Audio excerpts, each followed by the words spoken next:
Dunia hiburan lagi-lagi berduka karena kehilangan salah satu sosok artisnya, yakni Vanessa Angel, karena kecelakaan lalu lintas beberapa waktu yang lalu. Kecelakaan diduga karena supir mengantuk dan mengalami microslip saat berkendara. Microslip adalah periode tidur yang berlangsung sangat singkat. Kondisi ini terjadi dalam waktu kurang dari 30 detik dan seringkali tidak disadari. Microslip bisa saja terjadi kapan saja, bahkan saat sedang bekerja. Nah, bagi masyarakat modern, menatap layar komputer selama berjam-jam saat bekerja sudah menjadi hal biasa. Bekerja membutuhkan konsentrasi tinggi, namun saat microslip menyerang, hal ini justru akan mengganggu baik produktivitas bahkan keselamatan. Nah, dalam keadaan normal, otak bisa menangkap dan memproses berbagai stimulus. Namun saat kamu kelelahan, konsentrasi otak akan terganggu, sehingga otak akan menjadi lebih terbatas terhadap stimulus yang lebih kuat. Nah, bagaimana cara menghindari microslip? Simak jawabannya di Hidup Sehat hari ini.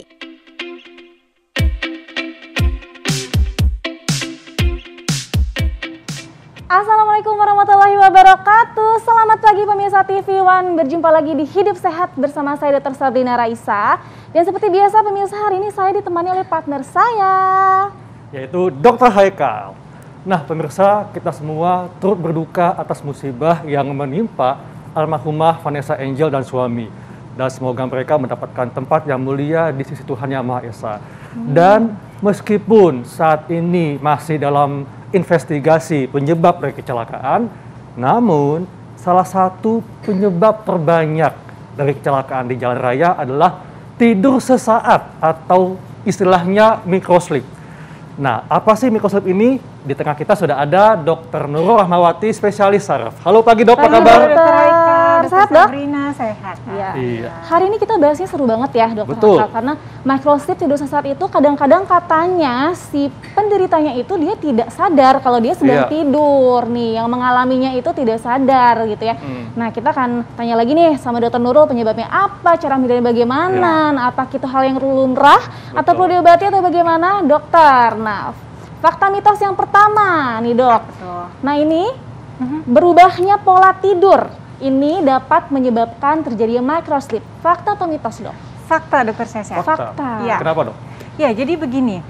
Durasi tidur kita pada orang dewasa itu sekitar 6-8 jam. Setiap orang memiliki kebutuhan tidur sekian. Ya. Ketika kebutuhan tidur itu tidak dapat terpenuhi, maka besok paginya kita terasa capek, letih. Kemudian itu tadi yang akan menyebabkan microslip tadi. Atau kalau misalnya bahasa medisnya itu disebut excessive day sleepiness gitu. Dok, microslip ini kan artinya sesi tidur singkat yang berlangsung kurang dari 30 detik dok ya? Iya. Oke.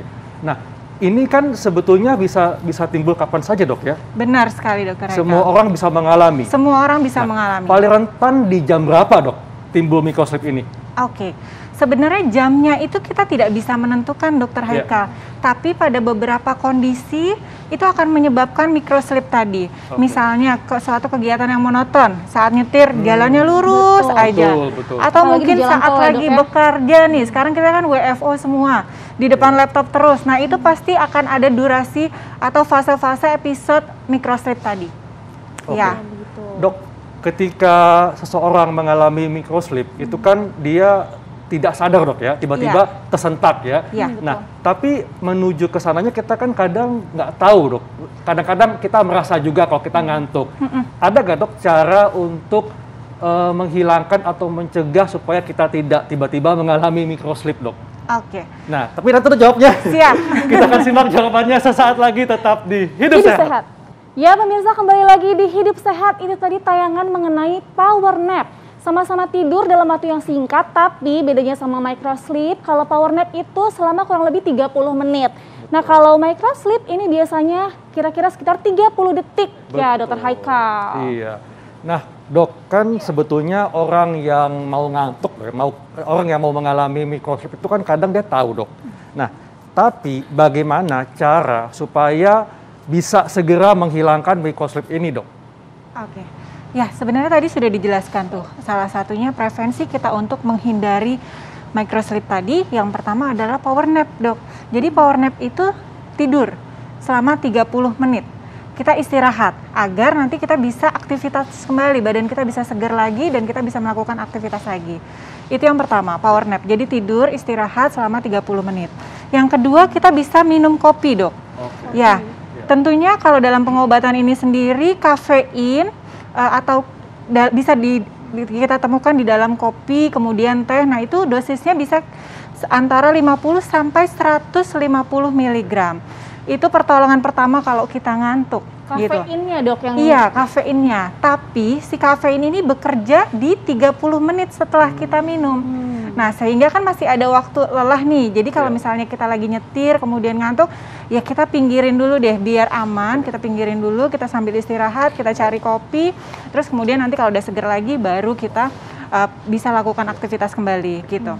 Kemudian yang ketiga, kita bisa perbaiki pola tidur di malam hari kita. Apakah kebutuhan tidur kita ini sudah cukup atau belum? Kalau memang belum, kita tentunya harus perbaiki. Salah satunya dengan olahraga, kemudian makan makanan yang baik, gitu ya.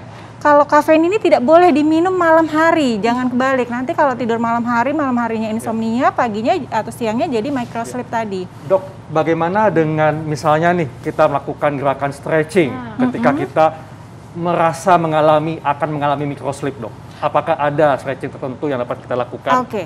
Kalau stretching sendiri sih sebenarnya kita bisa pada prinsipnya microsleep ini bisa terjadi kan pada saat kegiatan yang monoton. Betul. Maka kita bisa bikin aktivitas baru. Nah, salah satunya dengan stretching tadi. Stretching tadi bisa dilakukan apa aja lah kalau di jalan yang bisa kita lakukan, misalnya stretching tangan gitu. Kemudian kita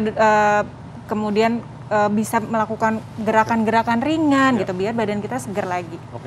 Dok, ini kan kalau masyarakat ingin tahu, Dok, ya, gerakannya itu seperti apa, Dok, yang mudah dilakukan ketika kita akan mengalami microsleep? Oke. Tentunya gerakan ini yang bisa kita lakukan misalnya ini di dalam mobil ya, Betul, Dok ya. dalam mobil, atau misalnya bisa kita lakukan sambil duduk. Kita bisa lakukan seperti ini, stretching, peregangan-peregangan ringan aja. Kemudian ke atas seperti itu. Nah, kemudian kita bisa miring ke kiri, ke kanan. Itu aja sebenarnya sudah cukup sih.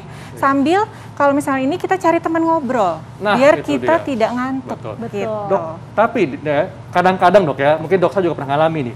Kalau kita habis makan, Dok ya, itu kadang-kadang kita menjadi mudah mengalami microsleep. Ini fakta atau mitos, Dok? Fakta, Dokter. Fakta. Iya. Jadi ketika kita makan, terutama yang karbohidratnya tinggi, maka tubuh kita tuh glukosanya meningkat. Nah, glukosa yang meningkat tadi akan menyebabkan neurotransmitter atau zat kimia di dalam tubuh kita akan berubah.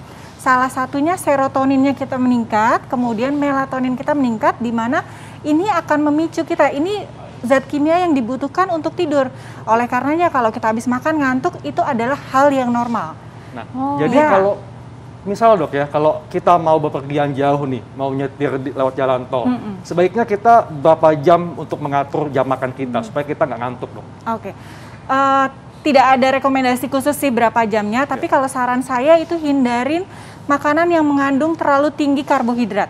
Karbohidrat tadi ya, Dok ya? Iya, mungkin kita ganti dulu dengan protein seperti itu.